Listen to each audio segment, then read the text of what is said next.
बिस्मिल्लाहिर्रहमानिर्रहीम। अस्सलामुअलैकुम। आप देख रहे हैं JN न्यूज और मैं हूं आपकी मेजबान सुंबल ज़िया।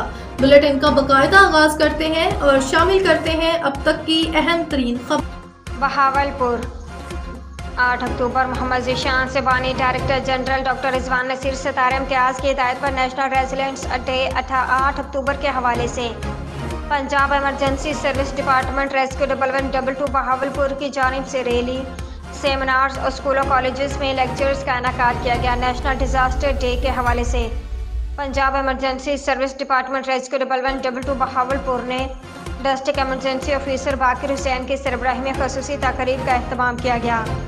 इस सिलसिले में रेस्क्यू सेंट्रल स्टेशन यजमान रोड से काली पुली तक आगाही वॉक का अहतमाम किया गया, जिसमें रेस्क्यू डेवलपमेंट 22 के ऑफिसरान, एडमिन, ऑपरेशनल और control room staff, rescue volunteer और स्कूल और कॉलेज के तलबा, असातिज़ा और मुख्तलिफ मकातब फ़िक्र के अहबाब ने शिरकत की। इस मौके पर ज़िला भर के रेस्क्यूअर्स और शुरका ने 8 अक्टूबर 2005 के सिलसिले में जहाँ बहक होने वालों की याद में 1 मिनट की खामोशी इख्तियार की और शहदा के दर्जात की बुलंदी के लिए दुआ भी की गई। इसके अलावा तालीमी इदारों में इस दिन के हवाले से आगाही से मुतल्लिक पंजाब एमरजेंसी सर्विस की जानिब से खसूसी लेक्चर्स का अहतमाम भी किया गया, जिसका मकसद 8 अक्टूबर 2005 में ज़लज़ला से मुतासर शुमाली इलाका जात में आने वाली तबाही के इसके असरात और मुस्तक़बिल में किसी मुमकिन कुदरती आफात के नतीजे में पैदा होने वाली जाने वाले नुकसान से बचाव के बारे में मुफीद मालूमात देना था।